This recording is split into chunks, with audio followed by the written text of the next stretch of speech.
Hi, everyone, and welcome to today's event. I'm Yulia from UXPressia. Today, we'll be talking about multiple personas on one journey map. We'll start with what multiple personas are, then go to why you might need them for your next project, when to use them, and how to build multiple persona maps with the help of UXPressia. We'll wrap it up with a Q&A session where you can ask your questions and get some additional insights. With that, I guess we're actually ready to start. So, without further ado, welcome our today's expert, Vitaly. The stage is yours. Thanks a lot, Julia. Hello, everyone. Nice to meet you all. Really excited for having you all today on this event. It's actually the first time for me, so hopefully I won't have any matters or problems here. And so let me first briefly introduce myself and the company. So my name is Vitaly, and I work with customers here at UXPressia. And just in case if you're guys totally new and never heard of the company, here's this little intro just to have an idea of who we are and what we do. So at the heart of UXPressia is our tool. It's platform for customer journey mapping, personas, and impact maps. Then we have UXPressia Academy, where we create our educational courses in customer journey mapping and personas, and also a lot of best practices that are scattered across the tool. Then we have consulting part where we create our corporate workshops and also UXPressia events where we try to make this community of like-minded people looking for human-centric design in their work. And before we actually jump to our today's topic of multiple personas, I'd like to ask you a question. How familiar are actually you with customer journey mapping? So there are 5 options here, like not familiar with the topic, just know the theory, you build a journey map once or twice, or you're building journey maps all the time. So pick the answer, drop it in the comments, and let us know your background so that we can have an idea of like who are attending the events today. All right, so I see the answers here, and okay. Okay, cool. So as far as I can see, we have pretty consistent audience, I would say. So at least everyone has built a journey map once or twice, and many actually building journey maps quite often. That's definitely cool to hear. And so there is also another question, and this will be, have you ever built a multiple persona journeys in the past? Just 2 options, yes or no, to have an idea of how familiar are you with this particular topics. Well, okay. All right, so I can see that things are going pretty diverse here, and most of the people are actually new to multi-persona experience, which is really exciting. And I hope that you'll get a lot of nice insights that you will apply to your practice, your everyday activities with customer journey mapping. All right, so our plan for today will be the following. We'll first start with webinar and case introduction. Then we proceed to our personas and map overview. Then we'll actually build a multi-persona customer journey map and see how it will work like in real context. Then we will proceed to a more advanced part, which is called personas interaction, and we will see how we can further expand this multi-persona functionality and feature. And finally, there will be Q&A at the end, as well as a couple of bonuses that we will share with you. So bear with us and stay with us because there's going to be a lot of exciting things for today. All right, perfect. So let's actually start and first define what is actually a multi-persona experience.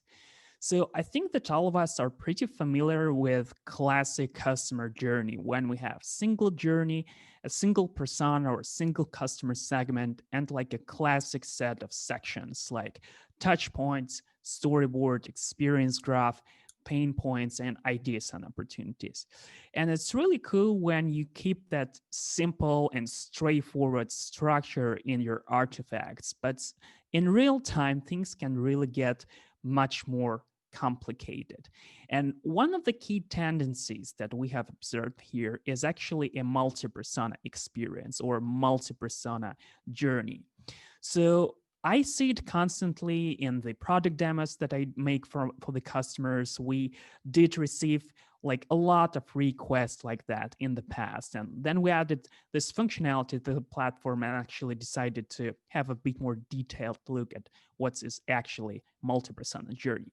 So basically, multi-persona journey is a situation when you have a single journey and multiple personas on the map, and you want to have this different angle on how the journey would look like from the different perspective, with a completely different set of expectations, pain points, or channels, for example. And you want to have this diversified picture.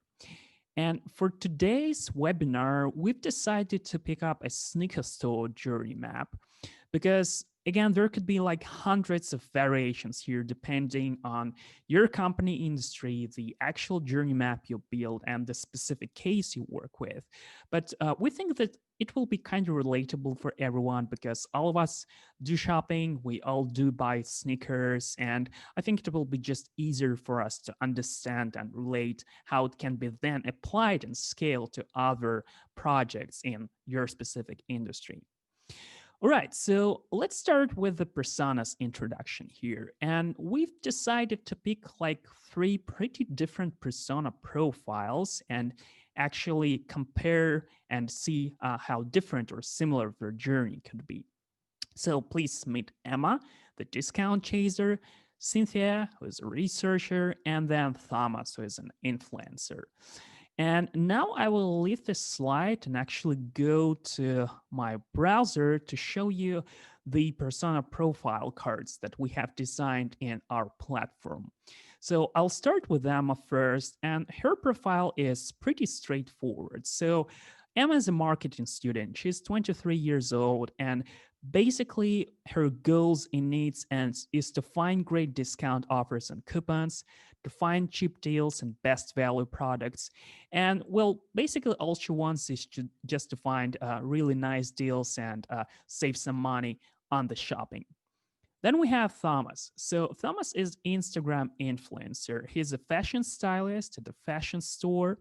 He's 24 years old, and he really cares about the clothes and the shoes he wears. So he basically looking for latest and trending fashion products. He's also looking for a collection of products that go well together. And in general, he is really like caring about the stuff he wears, and he wants his clothes and shoes to kind of highlight his individuality in this regard. Finally, we have Cynthia, who is manager in financial company. She's 28 years old. And basically, she is a rational type of buyer. She really like detailed and specific about the product descriptions, the reviews, the ratings. She just wants to be completely sure about the purchase she makes, and she wants to clearly see the quality and find the answers for any specific product that service she buys in the internet. So with these three different profiles, we could actually have a look at how our journey looks like. So this is like our journey we have designed in UXPressia as well. And if you're familiar with journey mapping, this is pretty much an industry-based standard. So this is a table-based view. Horizontally, we have 7 stages for the shopping process, like awareness, product page comparison, purchase, on the way delivery, and after purchase.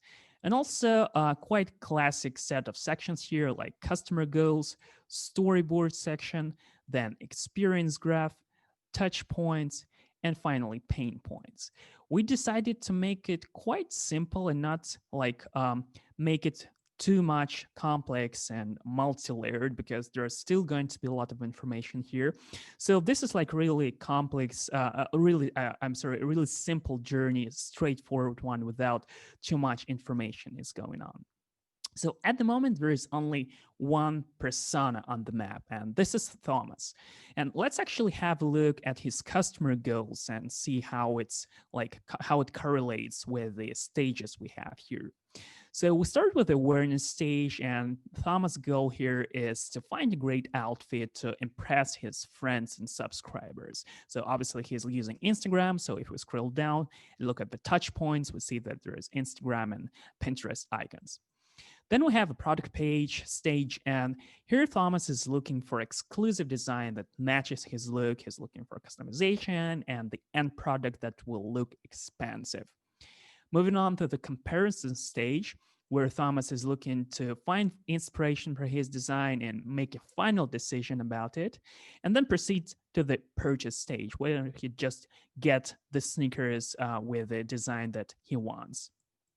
Proceed to the on the way and the delivery stage. So it's pretty straightforward. He just wants the timely delivery and he doesn't really want to change his plans due to too late or too early delivery. So he wants the sneakers to be delivered on a specific time.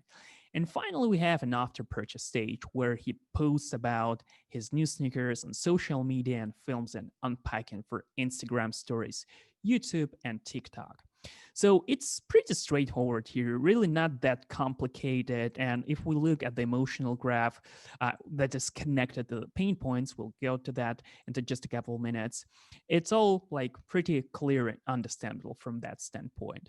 But let's actually add more personas to the map and see how the entire thing will work from the different perspective here.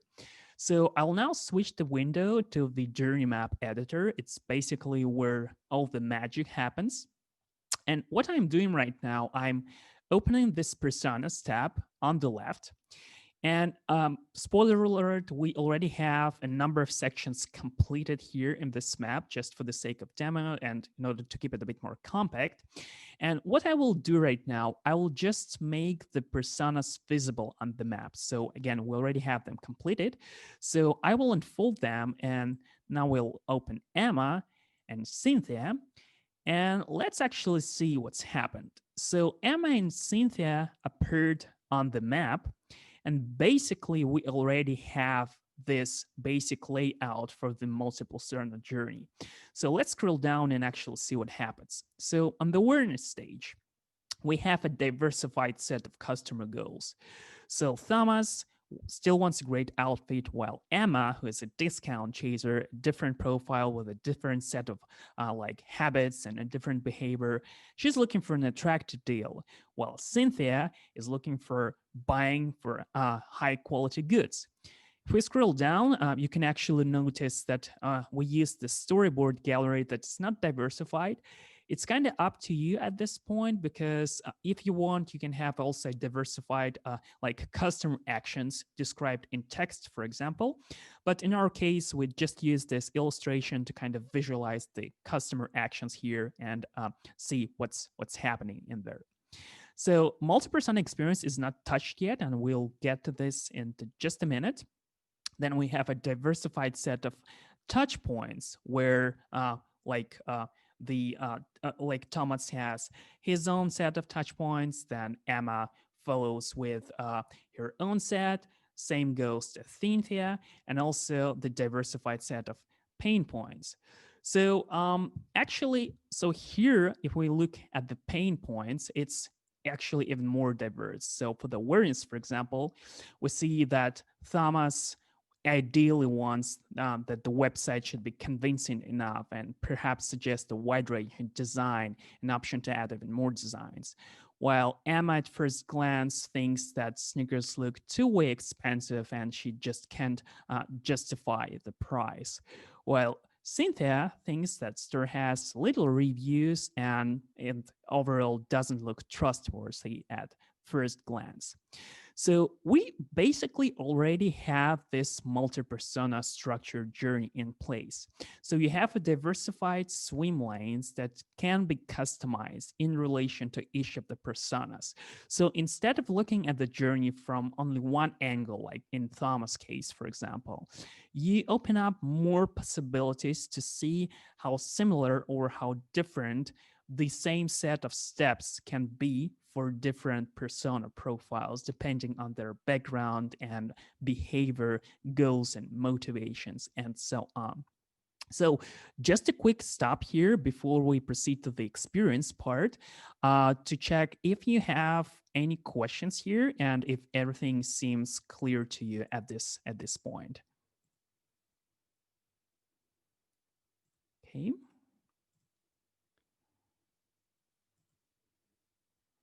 So I suppose that's okay. So perfect. Let's move on then and see how we can further expand it.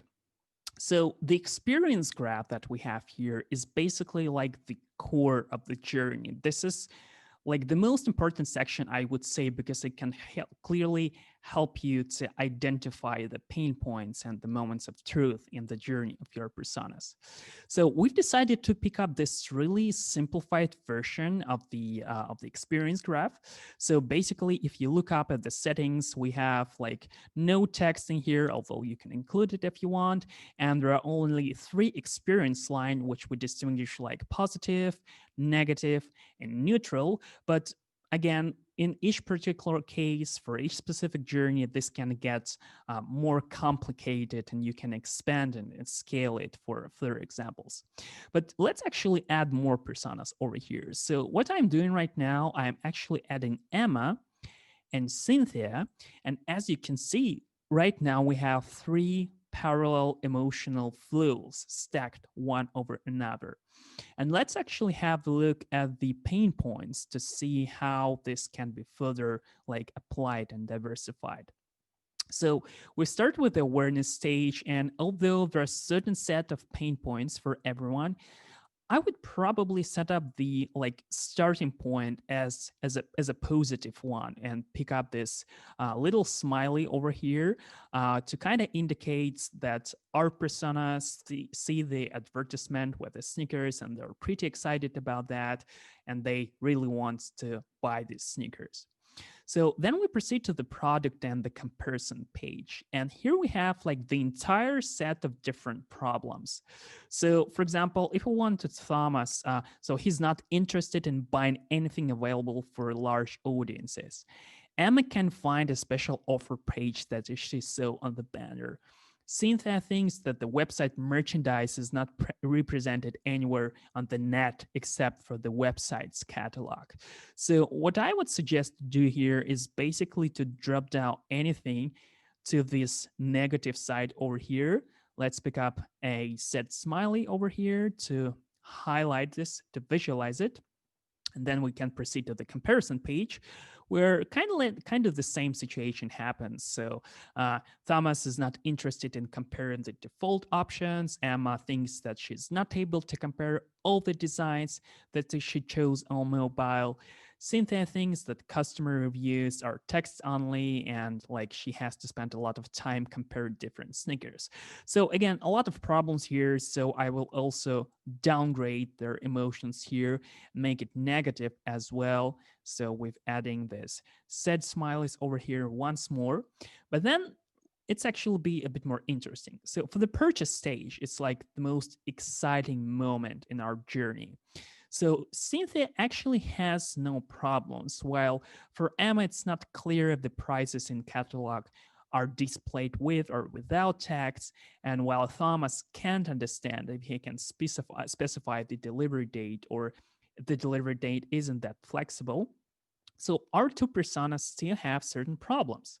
So what we are doing, we're actually placing Cynthia emotions, which is this purple line on top and indicating this as a positive one, while Thomas and Emma still not that happy about the overall experience over here.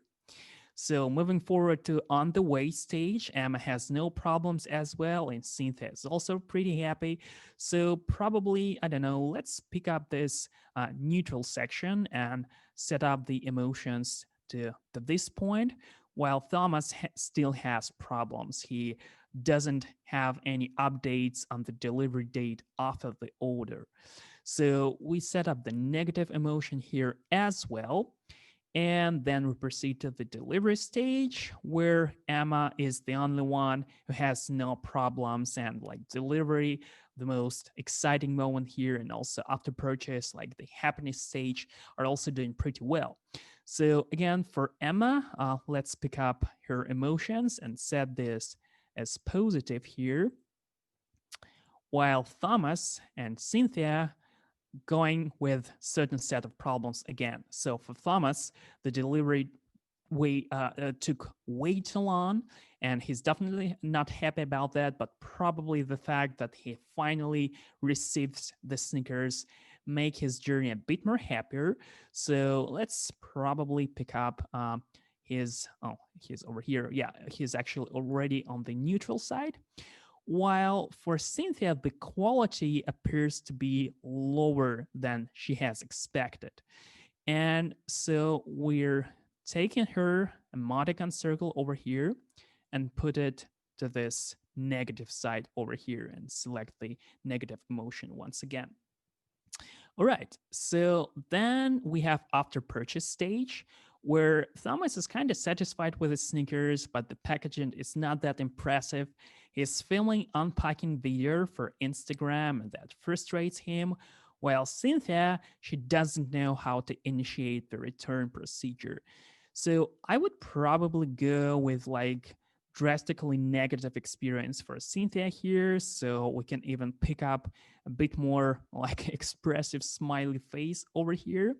While Thomas experience, well, yeah, he is kind of neutral because the sneakers are okay, but the packaging is not that well. And this is basically like the core of the multi-persona experience because imagine if you have only Cynthia on the map, for example, right? Or maybe Emma. Yeah, I think Emma would be more representative here. So Emma has this blue line over here. And let's say that, okay, so we're checking the journey here. Yeah, we have the set of problems. But then we move on to the on the way, delivery, and after purchase stage. And things are actually looking pretty positive at this point. You think that your journey is going perfectly well right now, and the only like area of the problems, the only stages that you have to address would be product page comparison a purchase based on this particular journey, this particular persona or customer segment, depending on what case you're designing. However, when we have added more persons on the map, we have not only diversified the pain points, but we can also now clearly see how similar or different their experience on that particular set of pain points. So again, the purchase stage can look pretty positive for Cynthia, but Thomas and Emma won't be definitely happy about the purchasing. Then we have on the way and the delivery stage where we have a pretty mixed bag of a different experience depending on the persona's pain points. And then after purchase where like three personas get like a totally different experience from the overall journey. This is exactly how multi-persona experience work. You add multiple personas on the map, you diversify their expectations, their touch points, and then their pain points. Then you create this multi-experience graph that can clearly help you to see where you have problematic areas that are common for all the personas and which are specific and should be addressed separately. And basically, then once it's completed, you can just go to the opportunities section and propose the ideas for your personas. So it's kind of up to you. There is no like strict approach here whether you should include your ideas and opportunities into one single section. So you can either go with this all personas feature, or you can also add multiple personas in ideas and opportunities as well, and then propose the ideas for improvement for each specific persona too, so you can have this section diversified as well. All right, perfect. So before we jump to the next section, again, a quick conscious tech check here to see if you guys following me, if everything is clear, and if like we're good to go from that point. Yeah, we have a question from Julia here. Can you overlay multi-personas in only certain sections of a journey? So in terms of overlaying, it's applied to multi-persona experience section only. So for the rest of the sections, you have like parallel swim lanes, right? It's when you just like diversifying the sections here, adding individual swim lanes for each of the personas, and then describe them like in parallel mode. But we will have one more section here that which I'll show you in just a moment. But yeah, so far it's goes like that. So experience lane is parallel and can be stacked, while others can be like diversified in this like individual swim lanes. Okay, I see Roxana is raising the hand. Roxana, you can unmute yourself and ask a question if you want.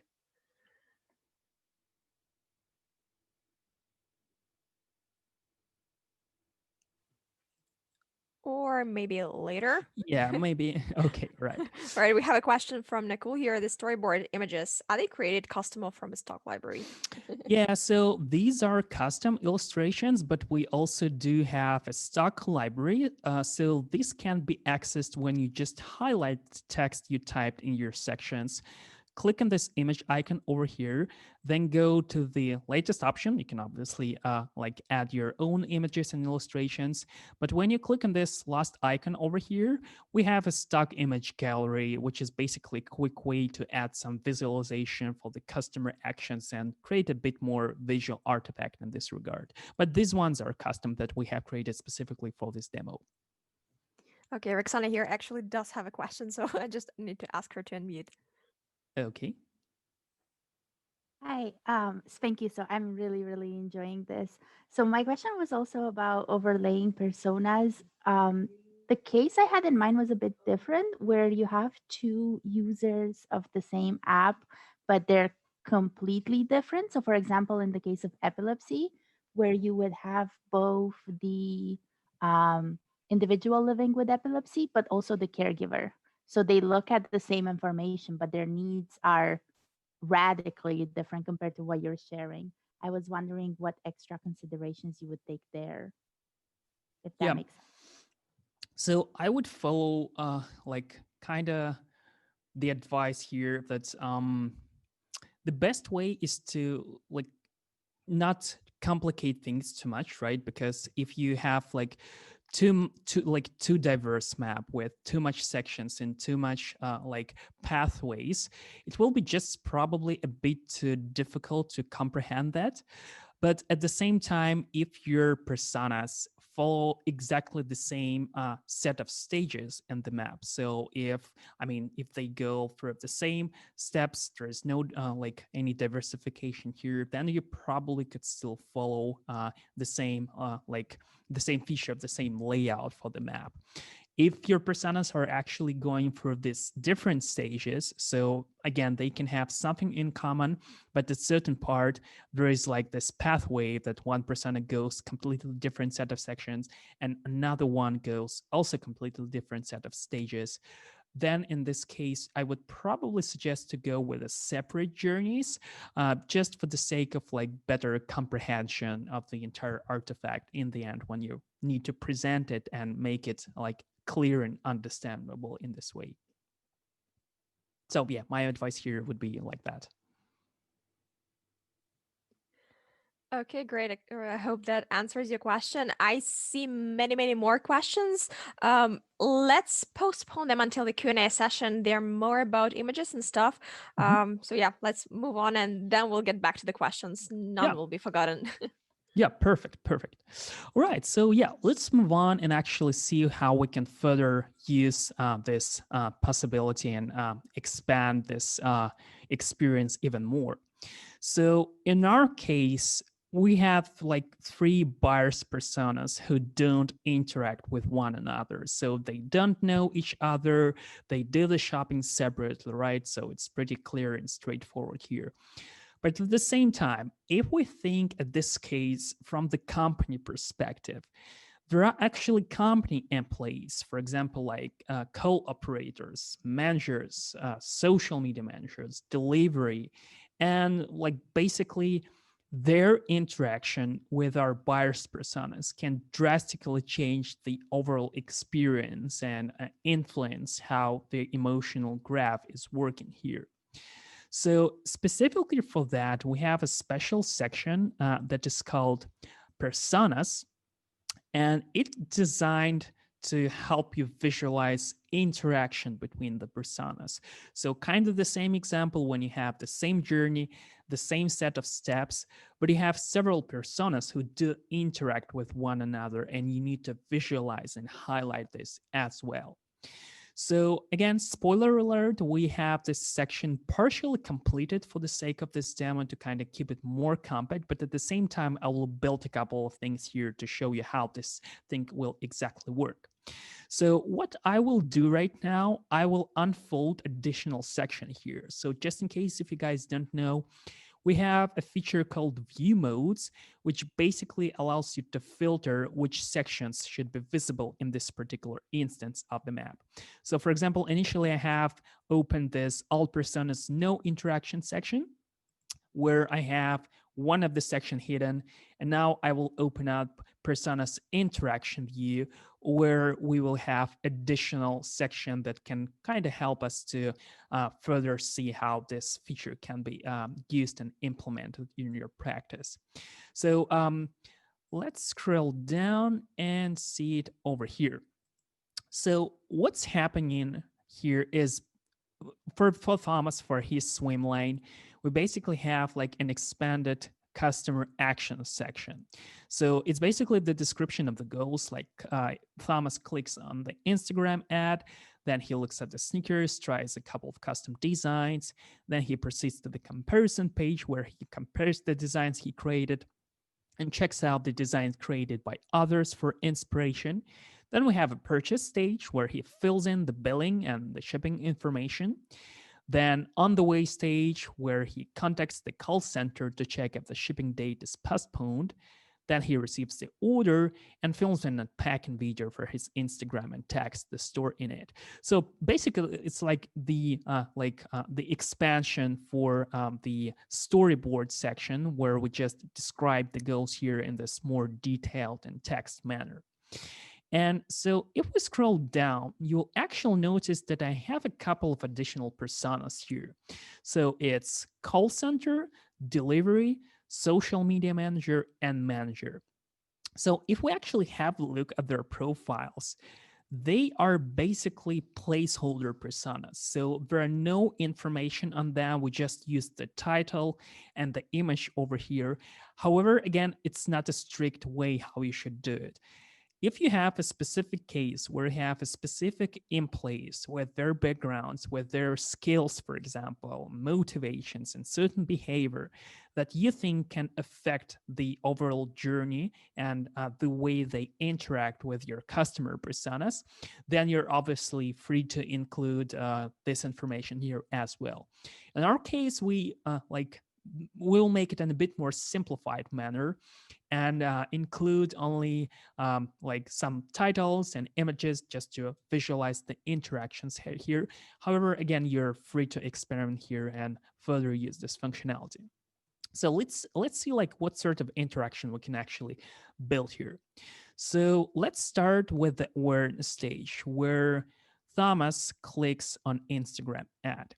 So I would suggest that probably before Thomas clicks on the Instagram ad, there should be a social media manager who creates it. So what I will do in this case, I will click on this empty space over here. We'll have additional card, and I'm just adding the text like creates and add over here. So in the settings, I could probably pick up Instagram icon to add a bit more additional visualization over here. And then we can actually create a connection between these two sections. So what I'm doing, I'm just clicking on this little blue dot over here that allows me to connect the cards between each other. So I'm just clicking on this block on top, and let's probably color code it a bit differently to show a different type of connection. Also, we can choose the arrowhead over here and So we've created this interaction between social media manager and Thomas at this stage. So then we have product page and comparison, where I think Thomas is doing pretty good on his own. But then we have a purchase stage where he fills in billing and the shipping information. So again, there could be options here, but I would probably suggest to add an interaction with manager. So we've checked that Thomas is like really care about the custom designs. So probably also if we check the purchase stage, that I mean, the comparison stage, Thomas is not interested in comparing the default options. So maybe we think that Thomas is actually thinking about like adding some custom design for his sneakers. And let's make that sort of interaction. So manager, when the order is received, like he gets in touch with Thomas to verify custom design. Okay. And so let's probably pick up another icon over here, like a call or phone. Okay, yeah, maybe the phone will work here. And due to the fact that this is like a two-way interaction, I would also suggest to draw a bit different type of connection. We will use like two-way, two-headed arrow here, also color code it a little bit differently. And I would probably also add some text field over here to explain something like Thomas sends his custom design, right? Okay, so now this looks way more interesting because we have established this like two-way connections, and we already have like interaction with two different personas within the same set of stages and steps and on the same map. So if we proceed further to on the way stage, so there is like indication that Thomas contacts the call center to check if the shipping date is postponed. And if we have a look at his pain points, there are no updates on delivery date after the order. So this seems definitely not right. And let's probably create a bit more like diverse interaction at this point. So I'm adding the card for the call center where they gets in touch with Thomas and then call the delivery to check if the order can be maybe like um, delivered quicker. Yeah, probably like that. And at the same time, the manager, after he has like received the order, he should prepare. So he prepares the order over here, prepares the order and passes it to delivery. Finally, we have the delivery stage where Thomas receives the order. So like they go to Thomas' house to get to deliver his sneakers, right? Something like that. Okay, we have these three cards, and let's actually create like a couple more connections here. So with Thomas, I would probably also go with two-way interaction because they calling the Thomas and Thomas calls them. So probably yellow one will work here. So from the manager, we can also establish this blue connection over here. Again, the legend is kind of up to you here, so you are free to use your own legend for the map to add a bit more clarification to what's happening here. And then we can actually connect manager with the delivery and call center with the delivery as well, so that they kind of can speed up the process here, right? We can also add like red lines just to visualize that this part was like really important, or probably it caused certain pain points for Thomas if we refer to the pain points on the upper section over here. Finally, we're establishing the delivery interaction over here. And let's maybe mark it with a green line. All right. So this is how basically that thing can work. We still have social media manager uninvolved. So probably we can add something like after purchasing stage where like he gets in touch with Thomas and reposts his like story into um, stores account, something like that, right? We can probably mark this as with this dashed line as an optional action or a future one. So again, the legend here is up to you. But this is exactly the way how this multi-persona interaction can work. So basically, what we have done here, we've created a simplified version of service blueprint within the customer journey map using this persona section to show interaction between the service personas, we can call them like that, I suppose, like call center, delivery, social media manager, and manager, and our buyer persona. This can be further expanded. So once you have this completed and once you have established the connections here, you could probably add something more to the pain points or just add another section explaining how this affects the experience of our buyer further and what can be improved here. But this is basically how our multi-persona functionality work, and this is the possibilities of how you can use it in your practice as well. So we're gradually coming to the end of this webinar, and let's actually sum up everything that we have discussed today because there was a plenty of information. So first off, we have a couple of tips on using multi-personas journeys. So basically, these are like general recommendations on how to use them depending on the context. So if your journeys have more or less identical structure, stages, and lanes, and you want to compare the personas experiences, then we would suggest to go with multiple personas on the same map. In case if your journeys have a different structure and personas don't interact with one another, then a separate maps for different personas would probably work better here so that you can keep it a bit more compact and clear in its structure. Finally, if you need to show how different personas interact with one another, you use the persona section over here. And kind of summary of everything that we have discussed. So first off, the more personas you have on the maps, the more empathy you will be able to gain from your journeys.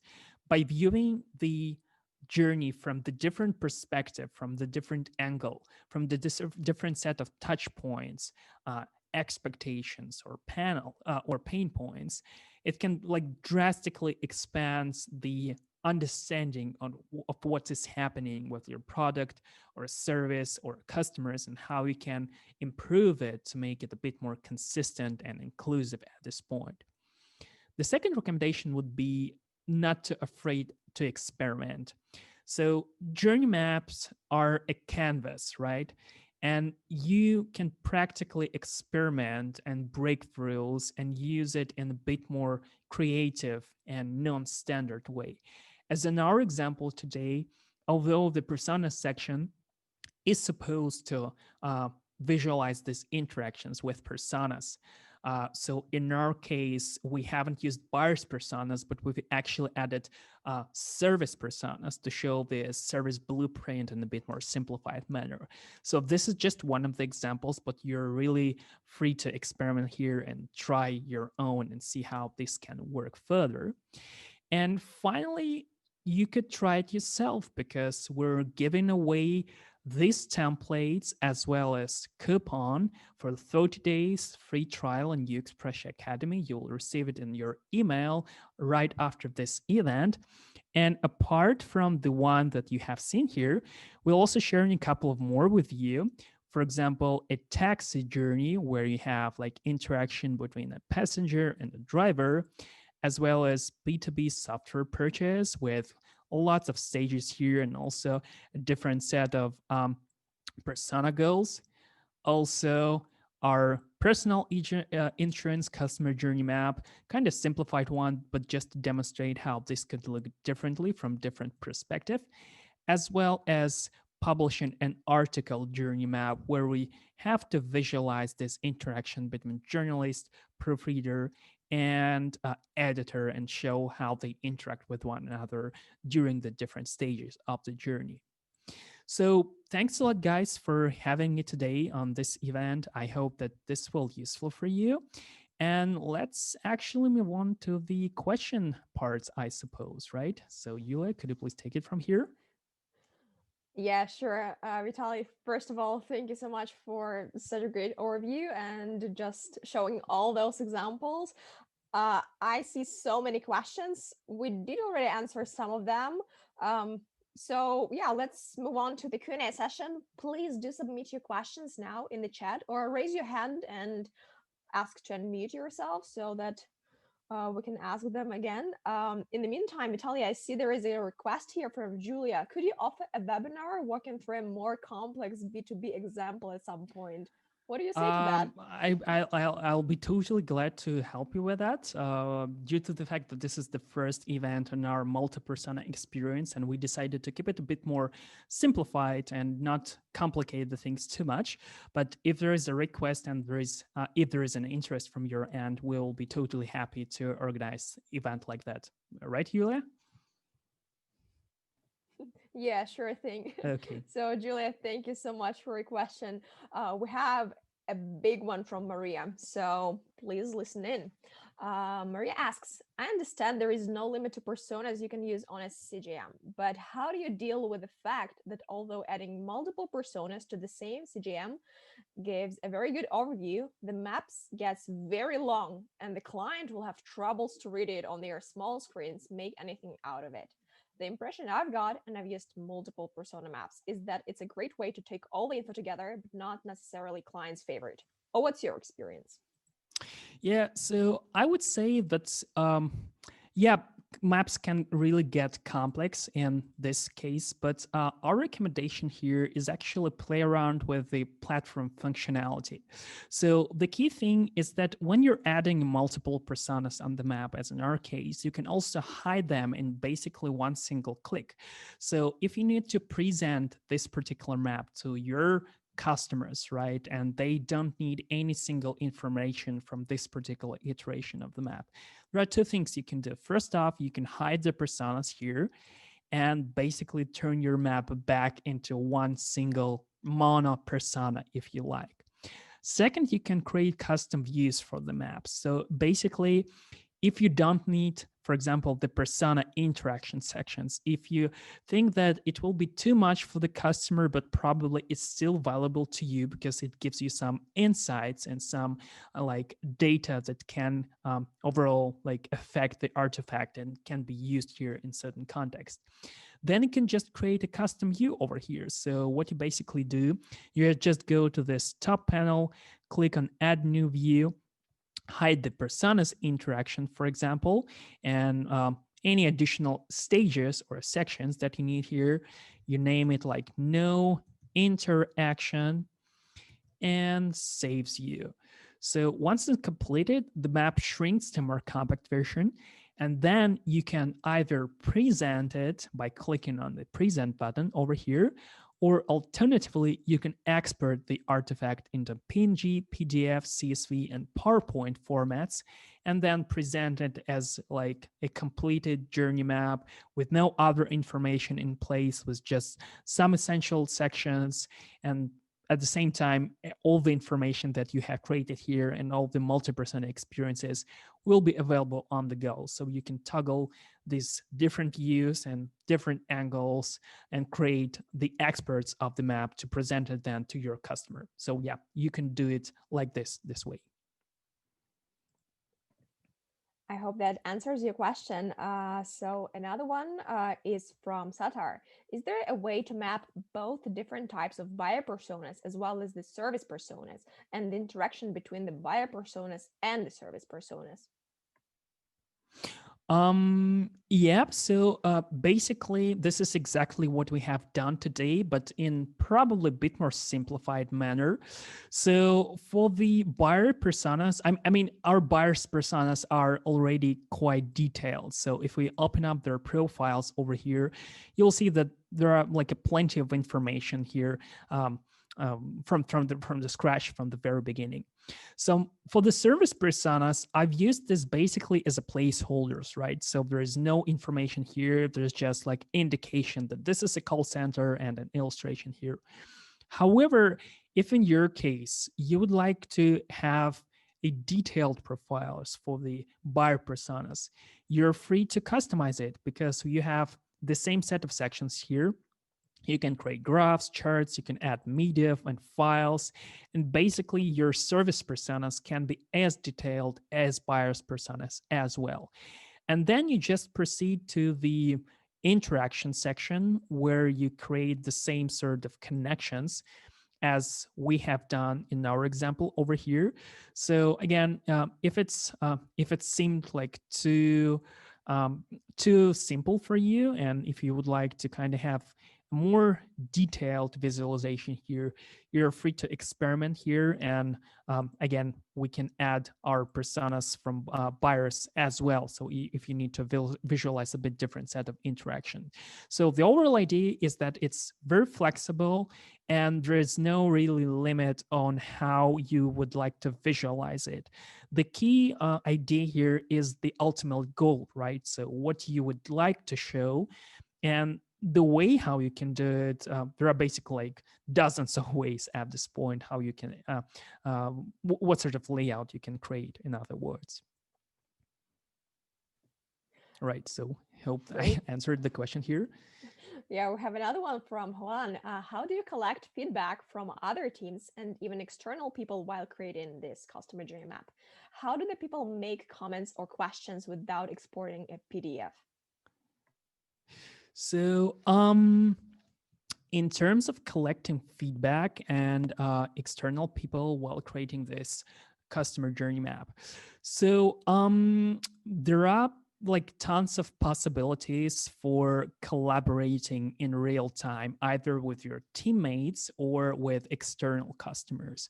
So basically the core of interactions is the comments section. So what you can do once you have created your artifact, you just click on the comment on top panel over here, and you can actually place the comment in any single part of the map.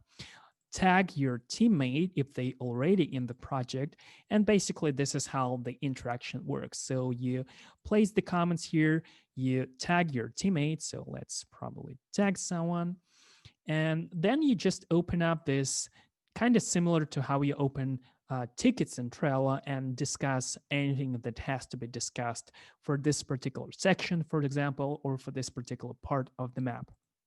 In terms of sharing, so there are a couple of things here. First of all, if you're using the professional license in UXPressia, you can invite your teammates here and collaborate with them in real time. So in case if you're like working with an external customer, for example, and if they're not registered in UXPressia, so what you can do, you can share the project with direct link. So basically what it allows you to do, it allows you to just hit them up with this link, toggle view or edit access here, and it requires no login and no license whatsoever. So just send them the link, they can go into the project, they can comment and even edit the artifacts in real time with you. So this is like the best way how you can collaborate on these artifacts with your teammates in real time without buying the licenses. And so there was also a second part of the question, right? So let me check it over here. Okay, so the second, how do people make comments or questions without exporting a PDF? Yeah, so basically I have already shown this feature. So we have the comments for all types of artifacts and there's just commenting mode there. Vitaly, thank you so much for a great session and answering all the questions today. Thanks everyone for joining us here. I hope from now on you will be building more multiple persona journey maps and use them for your further projects. Make sure not to miss out our post-event email, where we'll share this journey as well as 4 more examples of multi-persona maps and a special offer from us. Thank you again. Have a lovely rest of the day. Take care and see you around.